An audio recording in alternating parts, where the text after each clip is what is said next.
आपण प्रभूकडे नम्र मनोवृत्ती मागूया, म्हणजे आपल्याला गरिबांची आणि सर्व गरजूंची काळजी घेता येईल. म्हणजे मग आपण इथे येऊन गाणी गाऊन टाळ्या वाजवून आपापल्या घरी गेल्यानंतर या जगातल्या गरीब आणि गरजूंसाठी काहीतरी करू शकू, नाही का?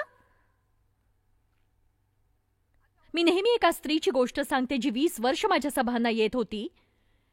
ती म्हणायची की ती माझ्यासाठी प्रार्थना करते कारण तिला वाटतं माझं पाचारण हरवलंय, कारण वचन ऐकून तिची तृप्तीच होत नव्हती. ती देवाला म्हणाली, प्रभू, जॉयस आता मला तृप्त करत नाही, मला वाटतं तिच्या जीवनात पाप असावं. आणि प्रभू तिच्या हृदयाशी बोलू लागला. तो म्हणाला, तुला काही मिळत नाहीये कारण तू रिकामी नाहीयेस, तुझ्या हृदयात जागाच शिल्लक नाहीये. आणि तुला तोपर्यंत काही मिळणार नाही जोपर्यंत तुला मिळालेल्या गोष्टींचा तू उपयोग करणार नाहीस. वक्त्यामध्ये समस्या नसते, समस्या ही असते की तुम्ही जे काही ऐकलेलं असतं त्यानुसार तुम्ही चालत नाही.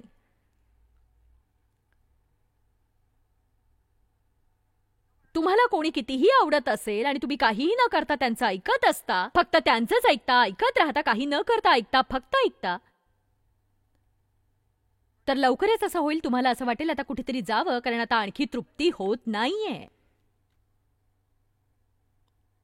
मग पुढल्या वेळी जेव्हा ती माझ्या सभेला आली, प्रभूने तिला नवीन मन दिलं होतं. प्रभू म्हणाला, तू पुन्हा जा आणि शिक्षणाचा आस्वाद घे आणि अशा प्रत्येकाचा शोध घे ज्यांच्यासाठी तू आशीर्वाद ठरशील. तुम्ही अशा लोकांसाठी पुस्तक आणि सीडीज विकत घ्या ज्यांची ते घेण्याची ऐपत नाहीये. तुम्ही अशा लोकांचा शोध घ्या जे दुःखी, कष्टी, त्रासलेले आहेत आणि ज्यांना मदतीची आणि प्रोत्साहनाची गरज आहे. ही आजची गरज आहे. तर आज मी चर्चला जाणार आहे आणि मी आशीर्वाद बनणार आहे. नक्कीच. माझी खात्री आहे आजचं वचन माझ्यासाठीच आहे. पहिल्या वचनाचं पालन केल्याशिवाय दुसऱ्या वचनाची गरज नाही.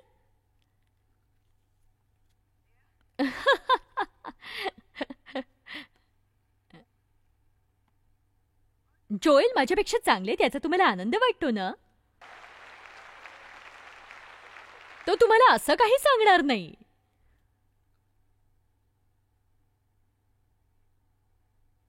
तो लोकांना बांधतो, मी लोकांना फाडते. तो लोकांना बांधतो, मी लोकांना फाडते.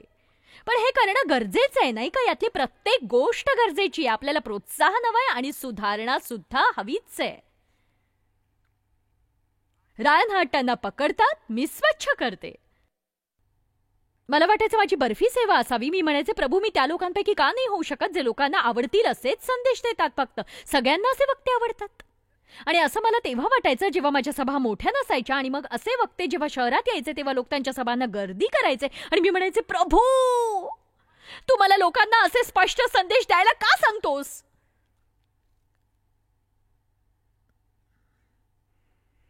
पण तुम्ही मला प्रिय आहात म्हणून मला तुम्हाला मदत करायची आहे.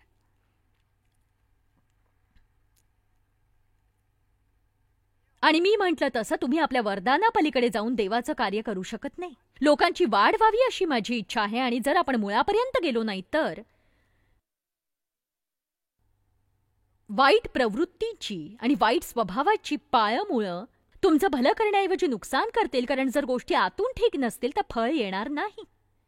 जर एखादं झाड फळांनी बहरलेलं असेल पण त्याची मुळंच जर खोलवर गेली नसतील तर काय होईल? पहिल्या वादळातच ते झाड पडेल.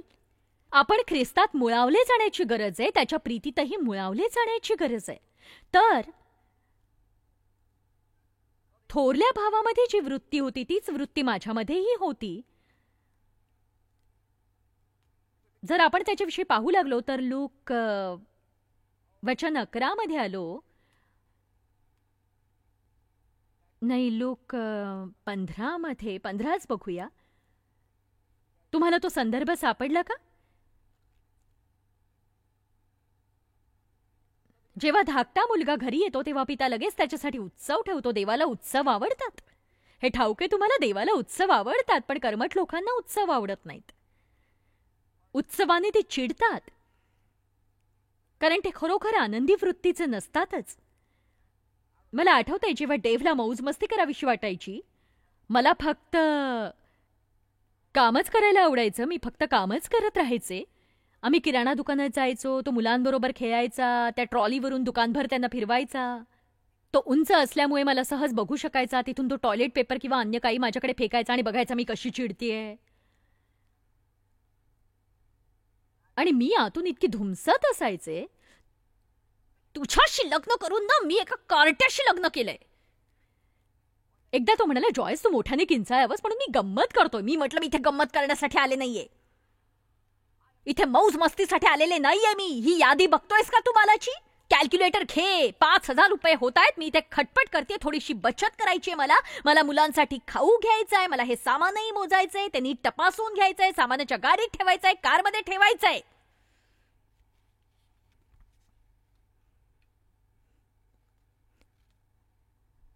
चला आता कर्मठ परोशी. घरी तर मी इतकी वाईट वागायचे, विचारूच नका तुम्ही. पण जेव्हा मी चर्चमध्ये जायचे, देवाची स्तुती असो,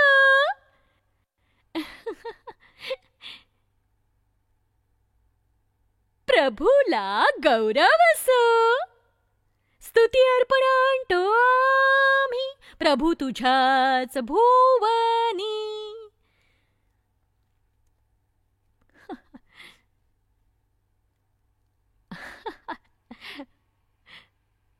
आणि मग कारमध्ये बसायचो आणि भांडायचो. मला एखाद्या पापात पडलेलं कुणीतरी भेटायचं आणि काही झालंच नाही असं.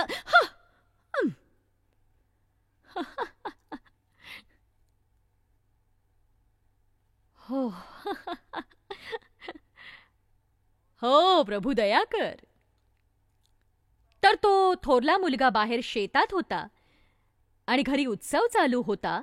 बापाने पुष्ट वासरू कापलं होतं. त्यांनी मुलाला उत्तम अंगठी, उत्तम जोडा, उत्तम झगा दिला होता. तो अति उल्हासित होता, कारण मुलगा म्हणाला होता, बाबा मी पापी आहे, कृपया माझा स्वीकार कर आणि मला बनव प्रभू, तुला हवं तसं घडव. लगेच उत्सव सुरू होतो. ज्या क्षणी तुम्ही म्हणता प्रभू तुला हवं तसं तू मला घडव, मी तुम्हाला सांगते उत्सव सुरू होतो. तुमच्या जीवनात पुन्हा आनंद वाहू लागतो. ज्या क्षणी तुम्ही देवाशी वाद घालणं थांबवता, आनंद पुन्हा वाहू लागतो. आता थोरल्या भावाने गायन आणि वादनाचा आणि नृत्याचा आवाज ऐकला, तेव्हा त्याने एका चाकरास बोलावून विचारले की हे काय चाललंय काय? ओ, तुमचा धाकटा भाऊ परत आलाय आणि तो परतल्यामुळे तुमचे वडील खूप खुश झालेत आणि त्यांनी त्याच्यासाठी जंगी मेजवानी ठेवलीये. वचन 28 मध्ये तेव्हा थोरला भाऊ रागावला. कालचा संदेश आठवतोय? रागावलेले ख्रिस्ती, किती विरोधाभास. ख्रिस्तीत्वाचा केंद्रबिंदू आहे प्रीती. आपण रागिष्ट ख्रिस्ती असू तर कुठेतरी चुकलंय, काहीतरी वगळलंय. आणि काल तुम्ही ते पाहिलं आणि मी जाते तिथे असंच असतं. हे दोष देण्यासाठी नाहीये, तर जागा करण्यासाठी आहे. काल जेव्हा मी सभेच्या शेवटी लोकांना उभं राहण्यासाठी सांगितलं, ज्यांना कुणाला क्षमा करण्याची गरज आहे, तेव्हा 80% लोक आपल्या पायांवर उभे होते आणि कदाचित 10% असे असतील जे उभे राहिले नाहीत. कारण ते फक्त रागावलेलेच नाहीत, तर ते परुषीही आहेतच. पण मी सत्य सांगते तुम्हाला, कुठेही मी गेले तरी आणि जिथे कुठे मी जाते तिथे असंच असतं. एक समस्या आहे, आपल्याला चर्चमध्ये देवाचं सामर्थ्य दिसून येत नाही.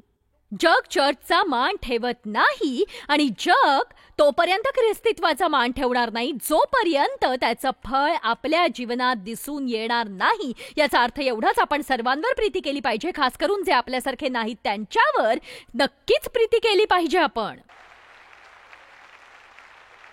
याच कारणासाठी मला ऑस्टिनचा परिवार खूपच आवडतो, कारण प्रेमळपणा. खरंच तो खूप सुंदर असतो. अहो, अगदी सुंदर. त्यांना शिष्टाचार आहेत, ते प्रेमळ आहेत, ते सगळ्यांशीच तसे वागतात. मी येते तेव्हा ते माझ्याशीच नव्हे तर माझ्या टीमशीही बोलतात. आणि अशा लोकांविषयी तुम्ही खूप काही बोलू शकता. जेव्हा मी पहिल्यांदा हिलसॉंगसाठी गेले तेव्हा डार्लिन जेक माझ्याकडेच आली नाही, तर ती माझ्या सुनेशीही बोलायला गेली. खरंच. आणि एका मिनिटासाठी मनात आलं,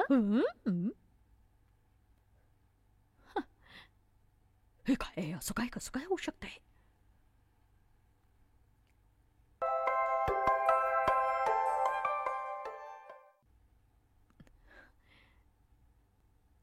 तर तर देव त्याच्या खास उद्देशासाठी आपल्याला उच्च स्थानावर ठेवतो, आपली वृत्ती उघड करण्यासाठी. आणि स्वतःमध्ये तो दुर्गंधीयुक्त स्वभाव पाहता क्षणी आपण म्हणायला हवं, थांबा थांबा थांबा, मला स्वतःशी बोलू दे जॉयस, जरा थांब.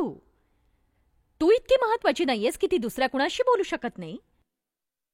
तू आधी स्वतःशीच बोल. त्या वाईट प्रवृत्ती आधी ओळख आणि तू स्वतःशीच बोल. त्यांना तशाच ठेवण्याचा प्रयत्न करू नको.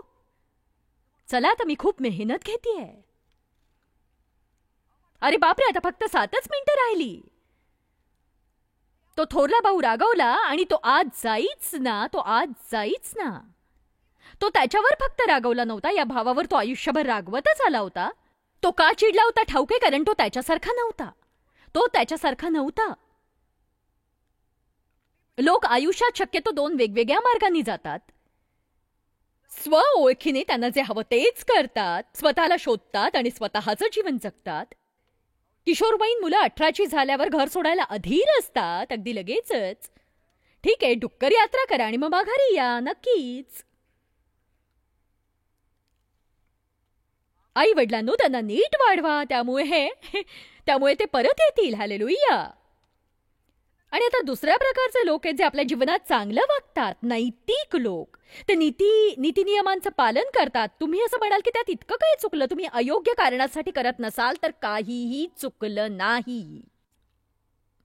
मग चुकीच्या कारणासाठी कुणी चांगलं करण्याचा प्रयत्न का करेल? लक्ष वेधण्यासाठी, प्रशंसेसाठी, दिसण्यासाठी, स्वतःविषयी चांगलं वाटण्यासाठी सुद्धा. म्हणूनच तर बायबल म्हणतं, जेव्हा तुम्ही चांगलं करता, जेव्हा तुम्ही देता, तेव्हा तुमच्या डाव्या हाताला कळू देऊ नका तुमचा उजवा हात काय करतोय. मला माहितीये याचा अर्थ काय आहे. मी भारतात गेले होते तेव्हा तिथे एका वेळी 6 लाख लोकांना मी वचन सांगितलं आणि 5 लाख लोकांना गेल्या कित्येक वर्षात मी हे शिकले की घरी परतल्यानंतर त्याविषयी फारशी चर्चा करायची नाही, कारण मी तिथे गेले तर खरी, पण देवाचं सामर्थ्य माझ्यावर होतं.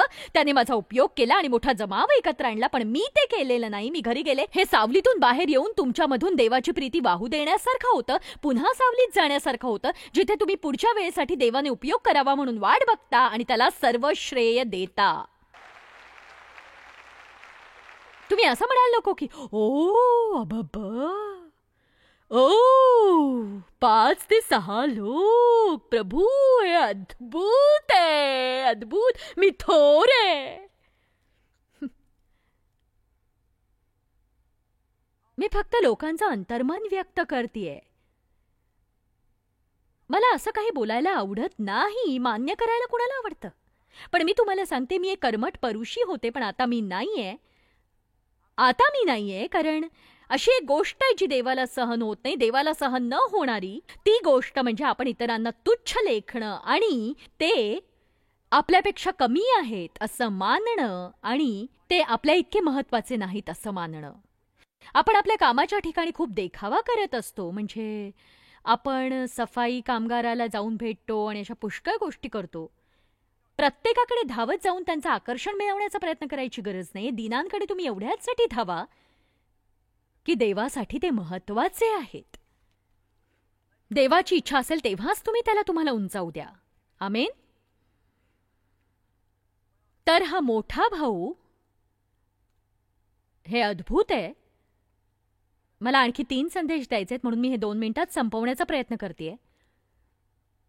तुमचा भाऊ आला आहे आणि तो तुमच्या वडिलांना सुखरूप परत मिळाला म्हणून त्यांनी पुष्ट पशु कापले आहे. तेव्हा तो अतिशय रागवला व आत जाईना आणि तो म्हणाला, मी आत जाणार नाही. मग त्याचा बाप बाहेर आला, त्याची समजूत घालू लागला, बेटा आत चल, आत ये आणि आमच्यासोबत आनंद कर. पण तो त्याच्या बापाला म्हणाला, मी इतकी वर्ष तुमची सेवा चाकरी करीत आहे. परुषी उत्तम हिशोबी असतात. त्यांना ठाऊक असतं कितीदा तुम्ही पाप केले आणि कितीदा नाही.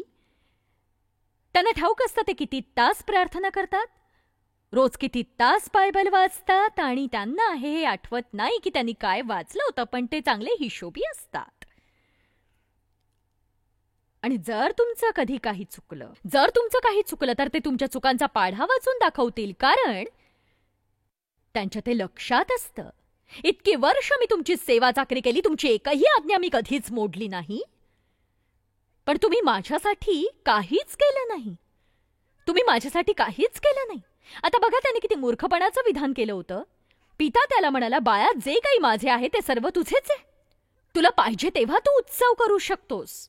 तुला जे काही हवंय ते सर्व तू घेऊ शकतोस. पण समस्या ही आहे, जेव्हा तुमच्यात ही कर्मठ परुषी वृत्ती असते तेव्हा देवाने दिलेल्या गोष्टींचा तुम्हाला आस्वाद घेता येत नाही, कारण तुम्ही इतरांवर टीका करण्यातच मग्न असता.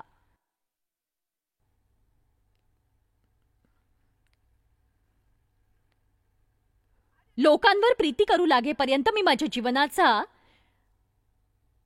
आणि माझ्या मोठ्या सेवा कार्याचा आस्वाद घेऊ शकले नव्हते. कारण लोकांवर प्रीती करून त्यांना महत्त्व कसं द्यायचं हे मी शिकले नव्हते.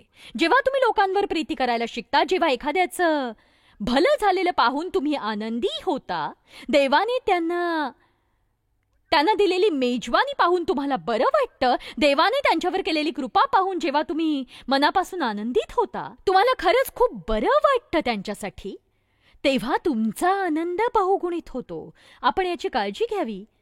आपण मोठ्या नव्हे तर धाकट्या भावासारखं असावं.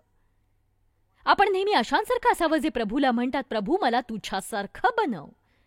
असं म्हणू नये की मी इतर सर्व लोकांपेक्षा कितीतरी पटीने चांगला आहे.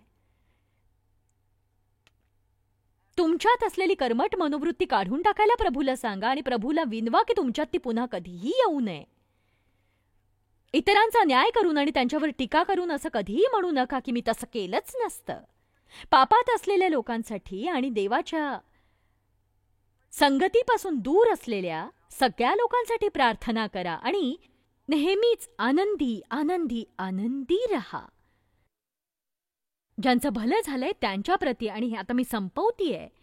बघा, मोठा भाऊ जरी मेजवानीत सहभागी झाला नाही तरी देवानी मात्र मेजवानी दिलीच. आणि एक सांगायचंय मला, देव मेजवानी देतो, तुम्ही त्यात भाग घ्या अथवा घेऊ नका.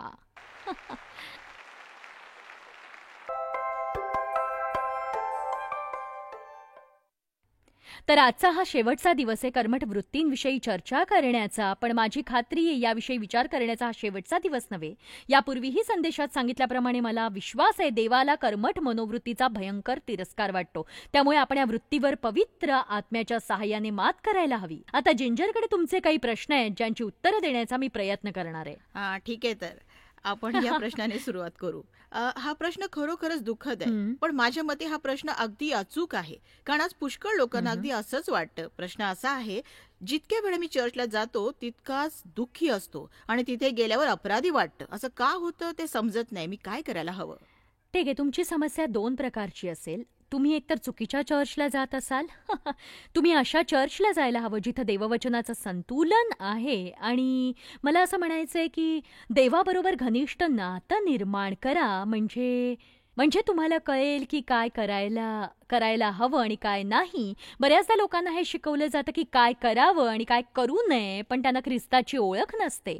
त्यामुळे सगळं काही असंतुलित होतं आणि चांगलं करण्याची त्यांची केविलवाणी धडपड सुरू होते. ते या नियमांचं पालन करण्याचा प्रयत्न का करतात? मी हे नेहमी म्हणते की देवाच्या प्रीतीची तुम्हाला खात्री पटली की तुम्ही त्या प्रीतीमुळे त्याच्या आज्ञा पाळू लागता. पण असं झालं नाही तर देवाच्या प्रीतीवर तुम्ही संशय घेता आणि देवाची प्रीती मिळवण्यासाठी तुम्ही अशा व्यर्थ गोष्टी करू लागता. बायबल म्हणतं की त्याच्या अपार कृपेमुळे तो आपल्यावर प्रीती करतो आणि हे तुम्ही मिळवू शकत नाही. तर मला वाटतं की तुम्ही कदाचित चुकीच्या चर्चला जाताय जिथे तुम्हाला देववचनाचं शुद्ध असं शिक्षण मिळत नाहीये. तुम्ही काय करावं आणि काय करू नये याविषयीच तुम्ही जास्त ऐकता. किंवा मग कधीतरी लोक इतके म्हणजे त्यांची मनोवृत्ती कर्मठ अशी होते. आपण त्याला कर्मठ लोकांचं बलस्थान म्हणूया, कारण त्यांच्या जीवनातल्या दोष भावनेची आणि अपराधाची ती बलस्थानं असतात. आणि भूतकाळात घडलेल्या गोष्टी ज्यामुळे ते प्रत्येक गोष्ट कर्मठपणानं पाहू लागतात. आणि मी बऱ्याच प्रमाणात तशीच होते.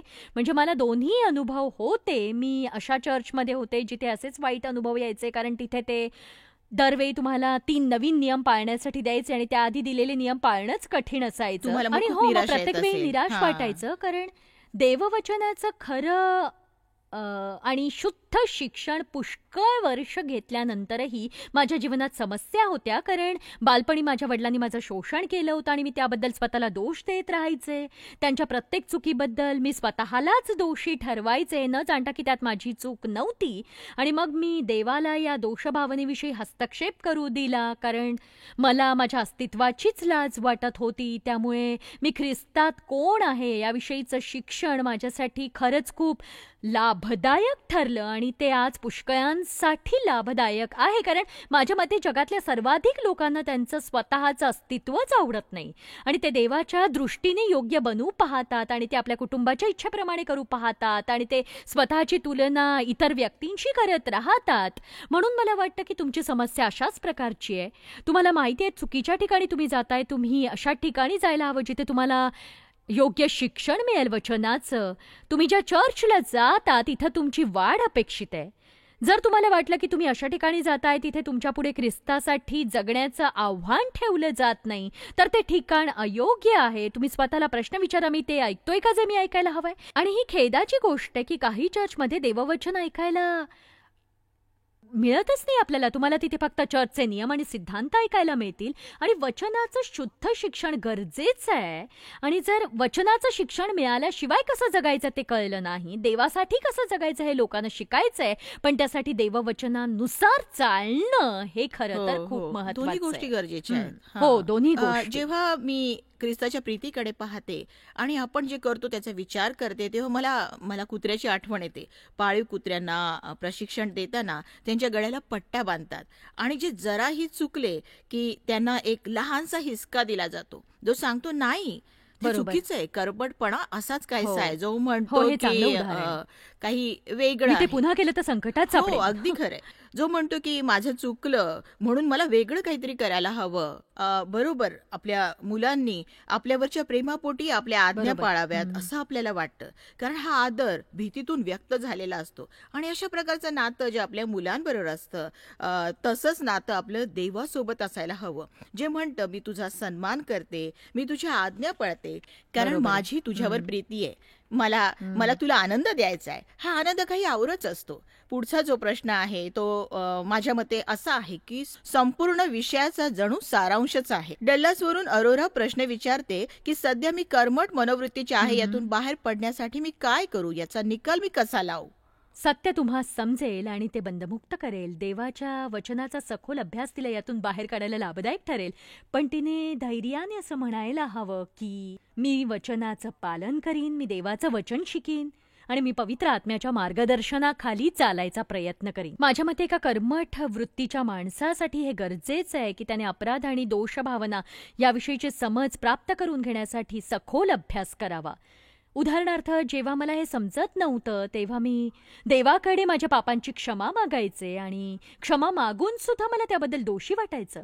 पण यात काहीच तथ्य नव्हतं, कारण जर पाप निघून गेलंय तर दोषही जायला हवाच. तुम्हाला विश्वास ठेवल्यानंतरही जसं वाटायला हवं तसं वाटू शकत नाही. बरोबर, पण जर तुम्ही तुम्हाला मिळालेली क्षमा नियमित स्वरूपात तुमच्या जीवनात लागू केली तर मग तुमच्या दुखावलेल्या भावना नक्कीच बऱ्या होतील. आणि देवाने माझ्या जीवनातही असा बदल घडवला आणि मी हे शिकले की दोषभावना बाळगून मी माझ्या पापांचं प्रायश्चित्त करू पाहतेय, ज्याची किंमत येशूने आधीच भरली आहे. मला आता ती भरायची गरज नाही, पण एक विश्वासाचं पाऊल पुढे टाकणं गरजेचं होतं. आणि त्यानंतर जेव्हा मला दोषी वाटायचं तेव्हा मी म्हणायचे, सैतान खोटारडा आहे. येशू माझ्या पापांची क्षमा व्हावी म्हणून मरण पावला. त्याने माझ्या पापांची क्षमा केली आहे, माझी दोषभावना काढून टाकली आहे आणि आता मी मुक्त आहे. सुरुवातीच्या काळात मला दिवसातून 20 वेळा हे म्हणावं लागायचं, पण आता मी प्रामाणिकपणे सांगू शकते मला कोणत्याही दोषभावनेचा त्रास होत नाही, कारण मला ठाऊक आहे मी चुकले तरी आणि मी चुकतेच, पण देव मला त्याची जाणीव देतो आणि मी लगेच क्षमा मागते, कारण देवाशी वाद घालण्यात काही अर्थ नसतो, देवाला सबबी सांगण्यात अर्थ नसतो हे मला कळलंय. म्हणून मी लगेच क्षमा मागते आणि त्यानंतर दोषभावना आली तरी मला ठाऊक असतं हे सैतानापासून आहे, ज्याचा मी धिक्कार करते. यात बराच काळ गेला. 30 मिनिटांचा माझा टीव्ही कार्यक्रम पाहून कोणीही कर्मठ वृत्तीपासून सहजासहजी सुटणार नाही. त्यांना देवाच्या वचनाचा सतत सतत अभ्यास करावा लागेल आणि ज्यातून त्यांना ख्रिस्ताची ओळख होईल आणि ते ठरवून योग्य गोष्टी करू शकतील, फक्त वाटतं म्हणून करणार नाहीत ते.